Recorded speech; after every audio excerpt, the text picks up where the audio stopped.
नमस्कार। आप सभी का गवर्नमेंट कॉलेज सूरतगढ़ की बीएससी सेकेंड ईयर गणित की क्लास में हार्दिक स्वागत। आज हम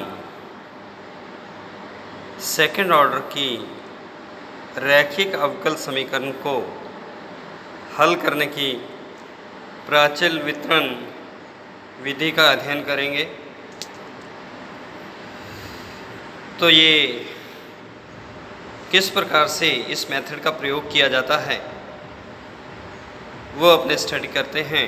कि मान लीजिए हमारी अवकल समीकरण है d2y with respect to dx2 plus p d y by d x plus q y is equal to r, जो हमारा व्यापक रूप था वही इक्वेशन में देखिए।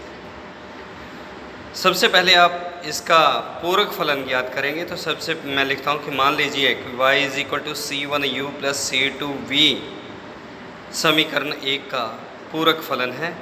यहाँ पर u और v x के फलन है।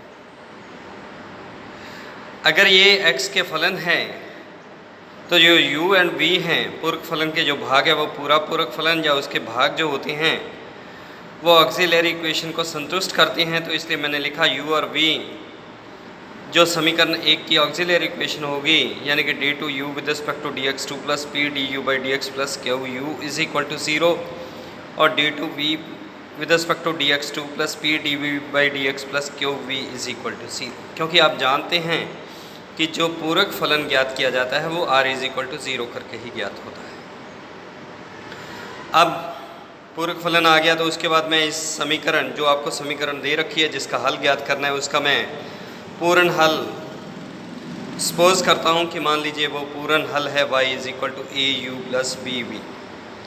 यहाँ a और b फलन x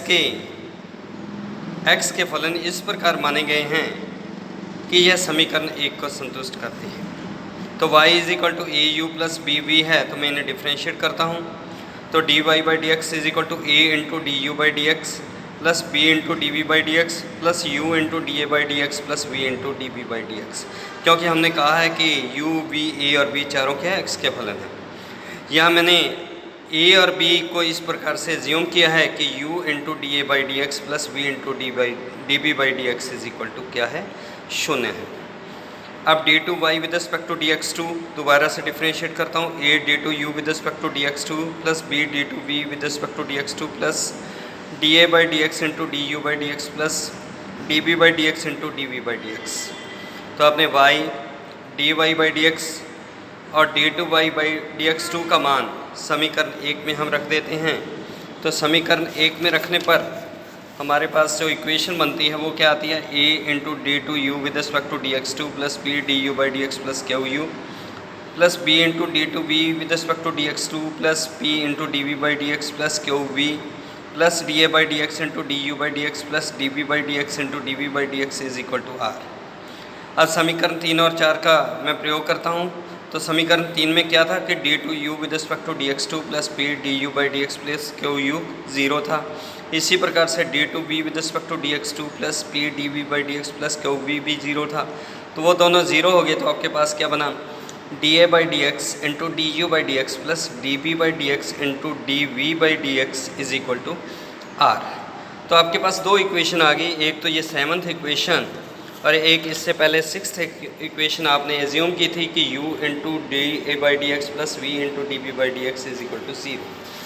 तो छठी और सातवीं में या तो d a by d x के या d b by d x के कोफिशेंट्स को सेम करते हुए उनका मान निकाल लेंगे हम। D a by d x का मान निकाल लिया, d b by d x का मान निकाल लिया।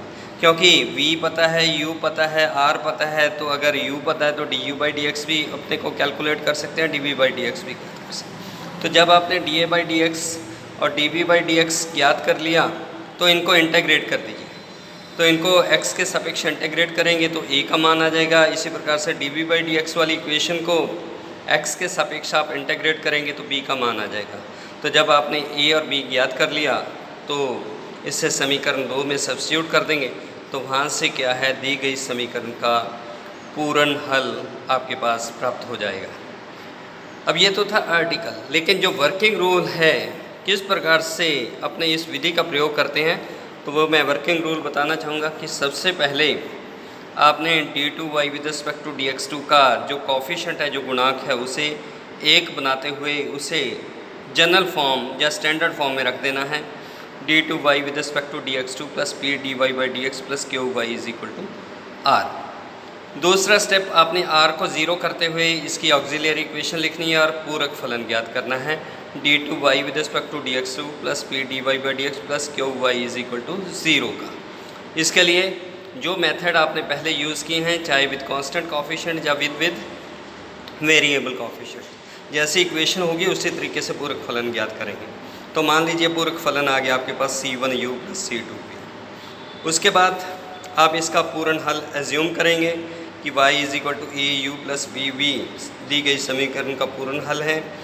यहाँ a और b को हम इस प्रकार एज्यूम करेंगे कि u into d a by d x plus v into d b by d x is equal to 0 हो, और d a by d x into d u by d x plus d b by d x into d b by d x is equal to are.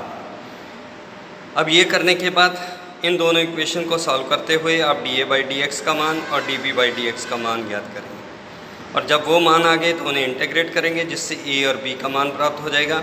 और ए और B का मान प्राप्त होने के बाद जो आपने पूर्ण हल एज्यूम किया था y is equal to a u plus b v, उसमें सब्स्टिट्यूट कर देंगे तो हमारे पास दी गई समीकरण का हल प्राप्त हो जाएगा। अगर बाई चांस आपको चौथी इक्वेशन याद नहीं रहती है तो आपने क्या करना है, y is equal to a u plus b v d y by d x और d two y with respect to d x two, तीनों मान समीकरण 1 में रख दीजिए, और जो तीसरी इक्वेशन एज्यूम की है उसे सब्स्टिट्यूट कीजिए, तो वहाँ से भी आपके पास जो समीकरण 4 प्राप्त हो जाती है। यानी कि अगर आप भूल जाते हैं तो y d y by d x और d two y with respect to d x two का मान समीकरण 1 में रख के आप समीकरण 4 को प्राप्त कर सकते हैं।